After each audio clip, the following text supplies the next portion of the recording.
Hi guys, it's me Karen from Karen's Intuitive Jewelry. Okay, we're gonna try and do a quicker tutorial today. This is a little design I also found on Pinterest, and I guess I better do a better job of going in and visiting the sites to see the actual artists so I can give them credit. But this is pretty simple stuff, guys, so this will be quick, and I'm going to try not and do a lot of talking. I'll just put some subtitles of what I'm doing. So I'm going to use another square, or I'll say rectangle. This is I think it's a peach amazonite, I believe. Yes, that's what it is, but it's got some real nice gemmy flash to it. And the 24 gauge bare copper wire, and I'm going to use the Silver Bright since I'm going to do a patina. Liquid flux, your regular tools, Heiko FX601 set at about 360 Celsius. And I'm going to go ahead and measure out my copper foil tape, get it on, flux it, and put the first layer of solder on, and I'll be back.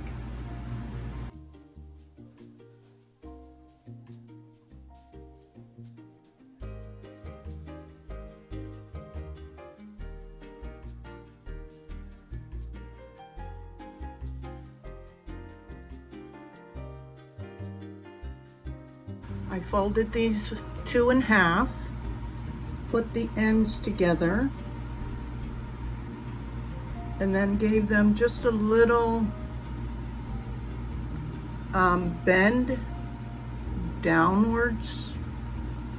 So it's gonna, I can't see them together, but you can see it there. It's kind of bent a little bit down, so it will bend around right the side of the stone so I can attach it. And unlike this one, this one I only used one wire bent in half to get this effect. But I want to try two of these bent in half, which equals 4 wires. So it might give us, a little bit different effect. But I am going to put these two ends together, find where I want to start. Maybe I'll start on this side this time, and then maybe I'll start it up here, and then attach these ends to the top up here. And I don't think I can show it on film as easily. It's gonna be something like this. And do what you can, to get these bent over so you won't have a big lump.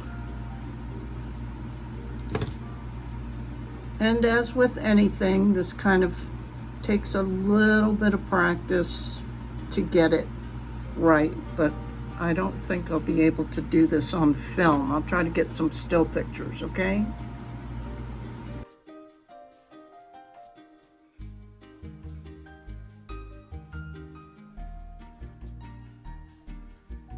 You'll see I did not use my washcloth, and if you do a real quick, tack soldering, just to get it on there, the piece won't get so hot. But be very, very careful when doing that, because you've got the soldering iron and the solder right millimeters from your finger, but the piece itself doesn't have a chance to get hot, but you can still burn yourself if you touch it with the solder or whatever. So you got to be careful.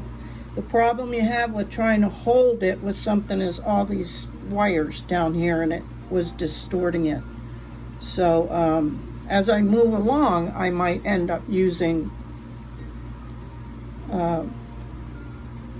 my washcloth. Like now, let's see if I can get a better connection, because I bent the wires out the back here.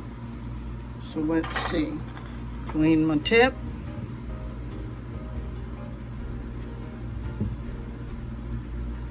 Just a little bit.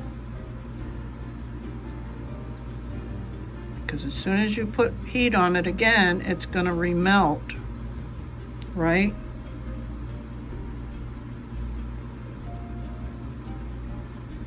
That's why you do a quick tack solder and then let it cool.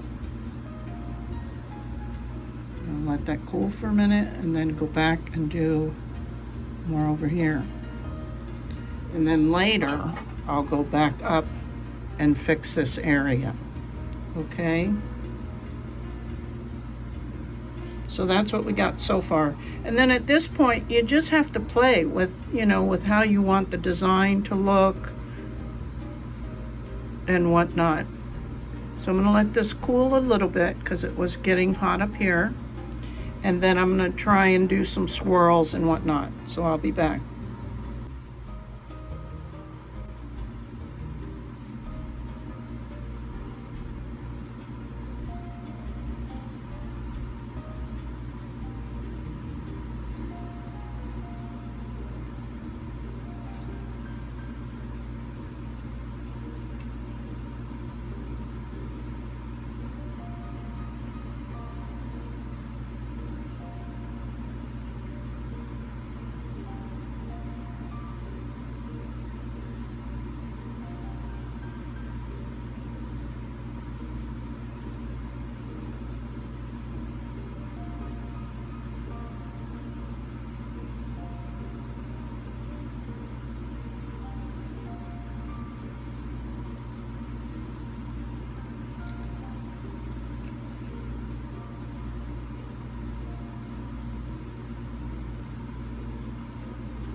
Sorry for my shakes.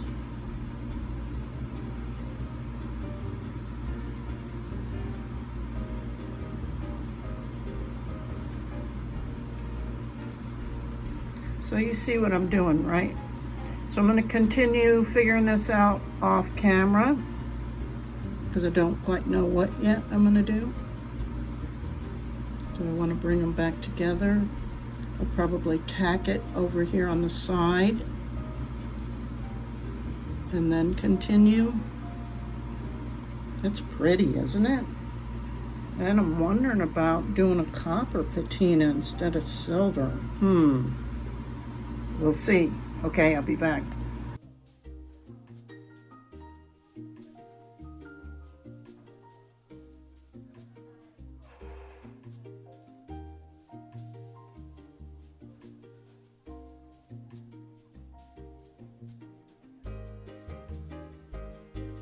This is what I've got so far.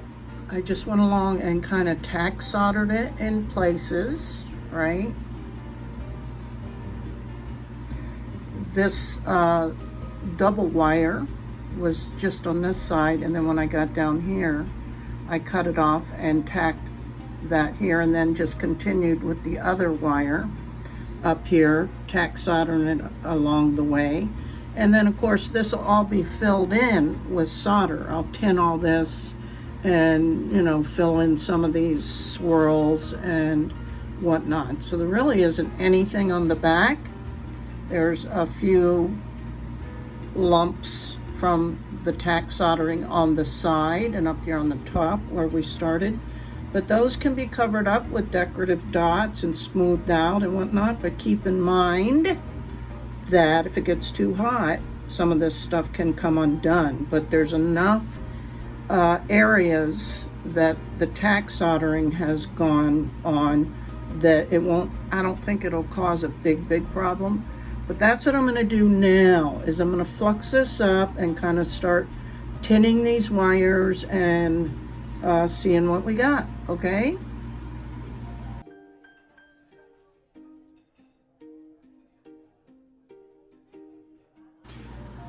you can see I've started to do some decorative dots. I tinned all the swirls and everything, and I even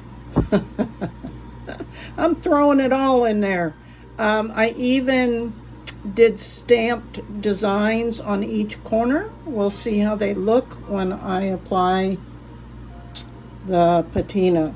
So I'm just going to do a few little dots along the wires and put a bail on, and I think I'll be done. Okay, you guys, I got a little carried away. That's nuts. Look at all that detail. Holy crap.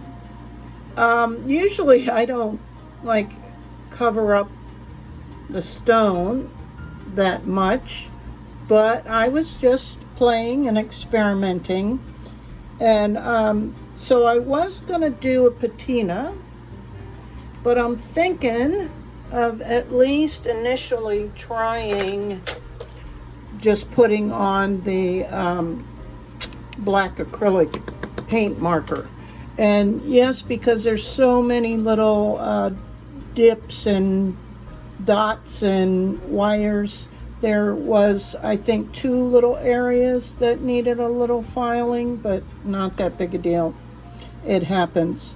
So I am going to try this. And another thing I want to point out to you is I'm going to show you what the rotary tool, this is the not the finest grit, but one up from the finest grit of the wheels that I have.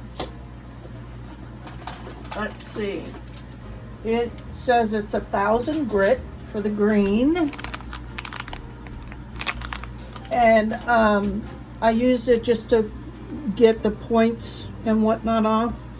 And I noticed, wow, because basically it's just burnishing it. And when you burnish anything, it brings a higher polish. So I want to show you, like, this is the kind of dull pewter looking. And over here is after I did the radial wheel. You can clearly see a difference. And it doesn't take much. So if you guys want to play with the radial wheels, do so, right? So even like here, let's see.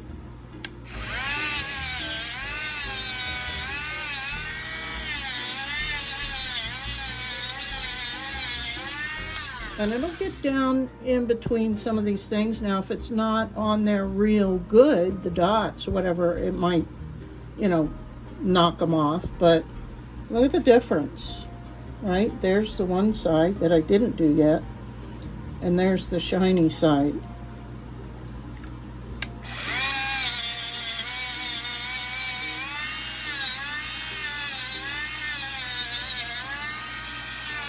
I love my radial and my cordless rotary tool. So now I'm going to do just the black paint, the acrylic paint, instead of doing a patina, because this is what the patina looks like. Okay, and I may end up doing a patina if this doesn't look right. That's the great thing of it. So I'll be back. Okay, so after trying the acrylic paint, I decided I didn't like it. It was like, I don't know, too dark. It wasn't like, I don't know, it was just too stark a contrast. Anyway, I went back and did a patina on it, and then used my radial wheel to buff it up, and I like it much better. Wow. So I paired it with a prefabbed bail after I put this loop on it, and a gunmetal chain. So that works well.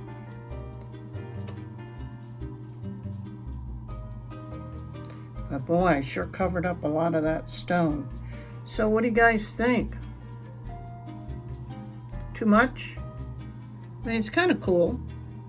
It reminds me of like a Victorian age or something, you know? Anyway, fun to play with. And you sure can experiment with not doing a lot and doing a lot.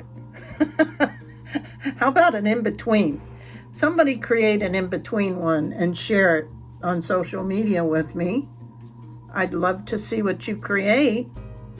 And thank you guys so much for your patience. I'm feeling much better. This is the second day in a row, yay, that I felt pretty good. Oops. And so I've got, some other projects that I'm milling around and thinking about. And I appreciate your patience with me. And I certainly appreciate all my supporters, and your donations are going to a good use, because I've had several things break down on me lately. So I appreciate that. And yeah, I'd love to hear what you think of this last project. Okay, guys, until next time, bye.